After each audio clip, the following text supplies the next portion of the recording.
coming up on the final WAC Podcast episode. It's Outdoor Track and Field Championship week, and the pre-champ poll is official. Utah Valley is picked to win, followed by Tarleton State and UT Arlington. The Mavericks are the hosts for the championship, and it seems only fitting that we end our last episode after 6 years with one final guest. John Sauerhage, the head coach at UT Arlington, in his final season at the helm. He's been a staple in Arlington, who took over the program in 1995. And after 33 conference championships across indoor, outdoor, and cross country, he's ready to step away. Kind of. We'll talk all about what's in store for him and preview some of his top performers. That's all next on the final WAC Podcast episode. And I'm now joined by the legendary head coach of UT Arlington's track and field program, John Sauerhage. You have been a staple for UT Arlington track and field cross country. You started here in 1989 as assistant. You took over in 1995, and this is your final year. You announced your retirement. So take me through, how do you sum up the incredible amount of time that you spent with this program? It's been a long journey, but it seems like it went by really fast. I've enjoyed putting everything I have into this program, and I've been very happy with the results. But at the same time, it's hard to even grasp that I'm about finished, because right now all I'm thinking about is hosting this meet and trying to win a WAC championship. But it's going to hit me soon that the new chapter's beginning. We've had a couple receptions, and and my wife and I are planning a vacation this summer, so we can see the light at the end of the tunnel for sure. Do you think there'll be tears on the last day of this meet here? I hope so. I hope they're tears of joy for victory. That's we're gonna be fighting to win a championship, and that's my focus right now. And if me retiring gets an athlete or two fired up, that's a great reason to get better and better results from these kids. I go back to when you began your track and field career as an athlete here. You were top 5 in program history for over 30 years in the 1,500 meter outdoor, indoor. Then you stuck around. What made you choose UT Arlington initially? And then did you know that was going to be, the start of a legacy here? Well, the geography, I'm from Arlington. It's my hometown. I went to LSU. I transferred here after a couple years at LSU, and UTA was great for me. It was a great fit for me. It was right here in my hometown. Harold Perkins was the head coach at the time.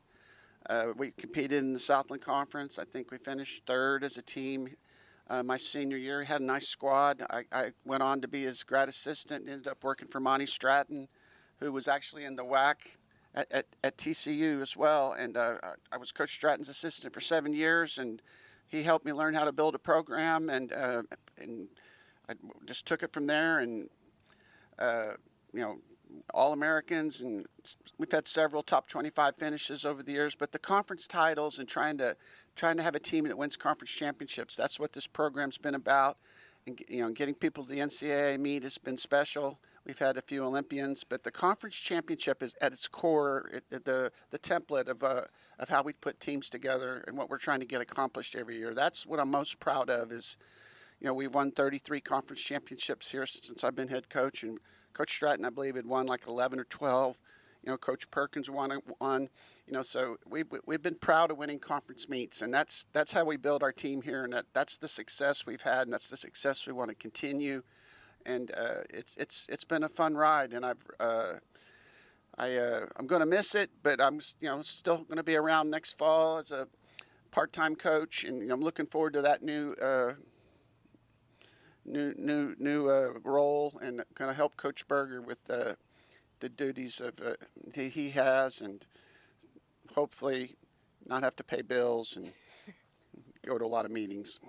So he will be sticking around, just in a different role. So you will see Coach Sauerhage around UT Arlington. And you mentioned the 33 conference championships, 33 conference coach of the year honors to go along with that, and so many more accolades for numerous of your student athletes. How do you describe what it takes to build a program that has sustained success over the course of multiple decades? Letting the assistant coaches have their groups, let them recruit good people, try and cover all the events, try and have a complete team.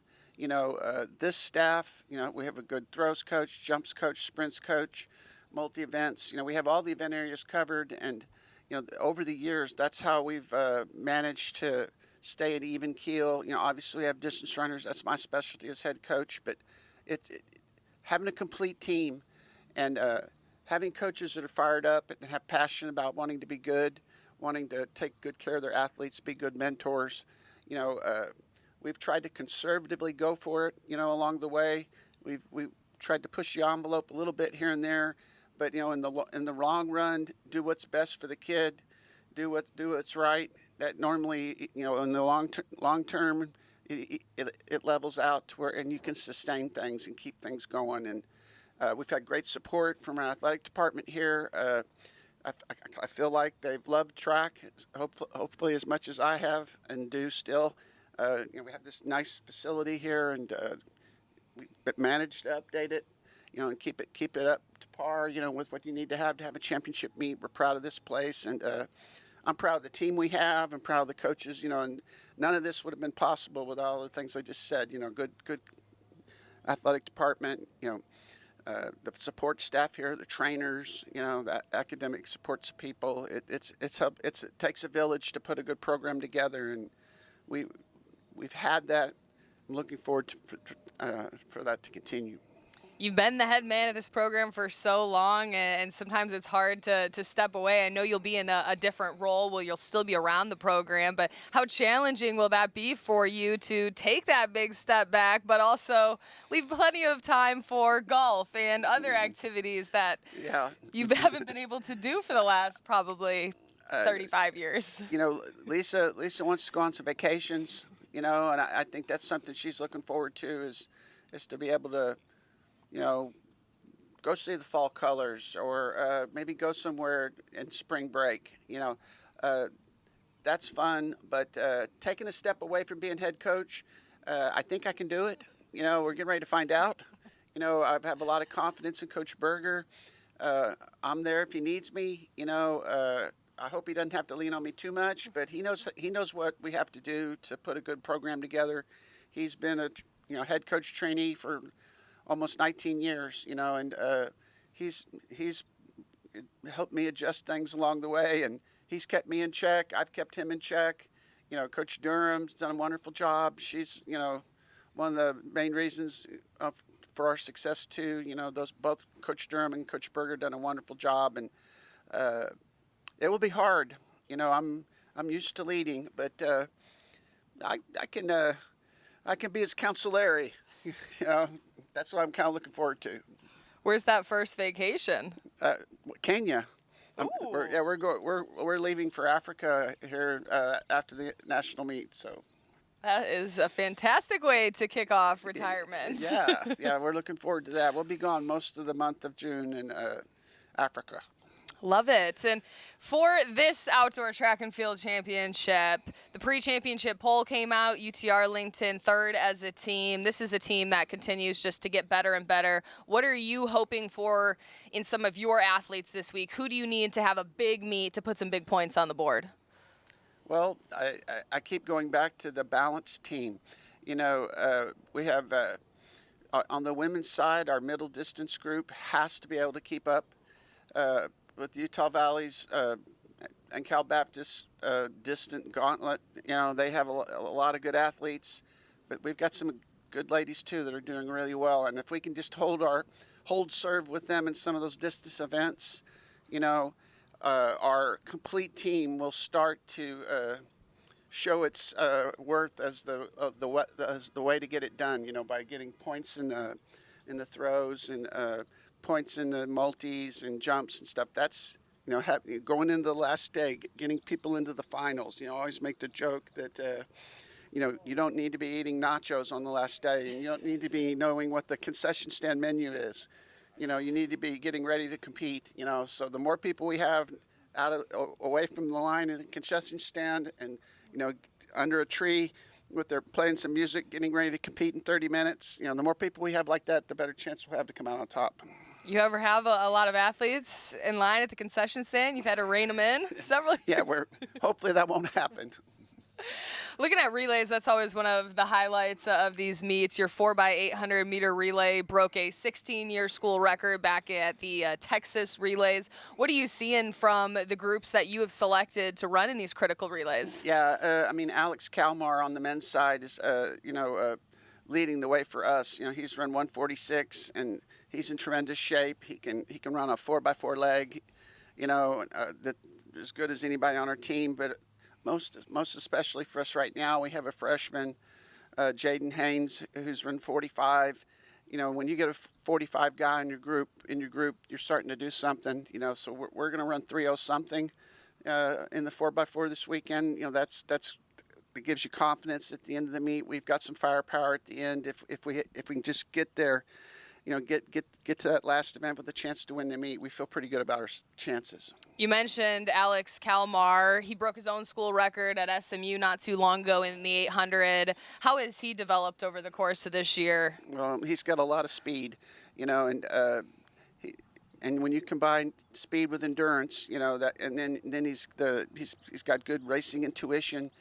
He kind of goes for it, like him maybe in his first life. He should have been a commander of like the cavalry or something. He likes to charge, and attack. He goes for it. He's a good racer, and that's what you want. He can kick. He can go. He can take the lead. He's not afraid to adapt to whatever race strategy develops in a race. And you can watch Alex run and know what kind of time he's going to run this weekend. It's not hit or miss with him. He's in shape. You'll know when you see the results we get from training with him, you normally count on a really good performance. How about Alexis Kane? Broke the school record in the 400. She seems to be peaking at the right time. What do you like about her? Just confidence.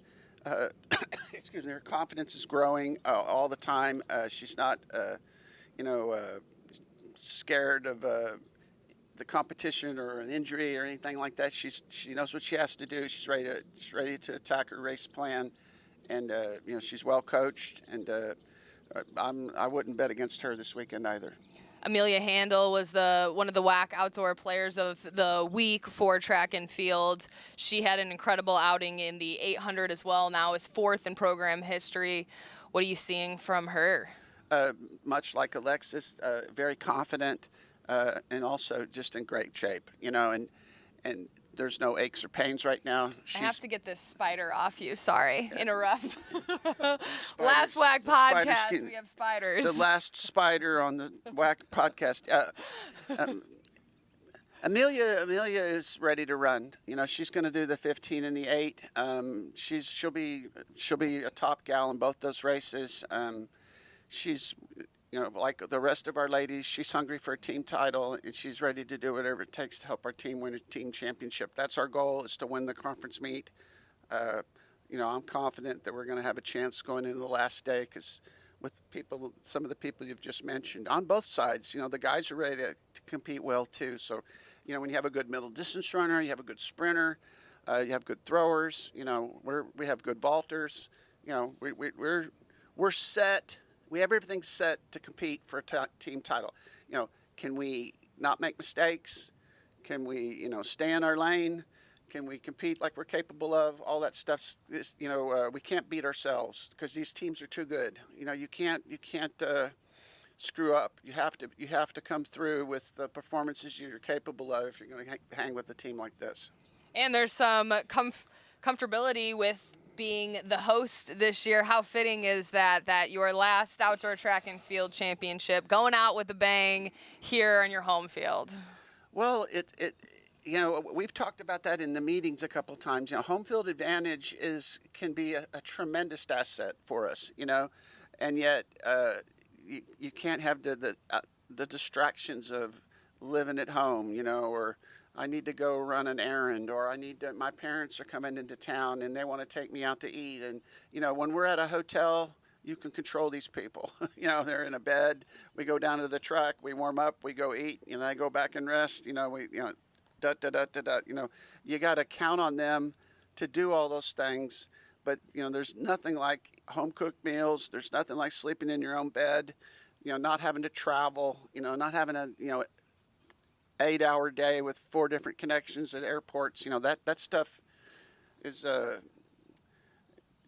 nothing you ever enjoy. But the other thing, too, I think will really help us is the weather. We're lizards. We're used to this. This is just a normal day in Arlington for us. That is fair, and we're really excited for the WAC Outdoor Track and Field Championships. They get underway Thursday, run through Saturday. You can catch all the action on ESPN Plus and follow along WAC Sports socials for all the updates throughout the weekend. Coach Sauerhage, thank you for being the final guest on the WAC Podcast. Mav up. Thank you.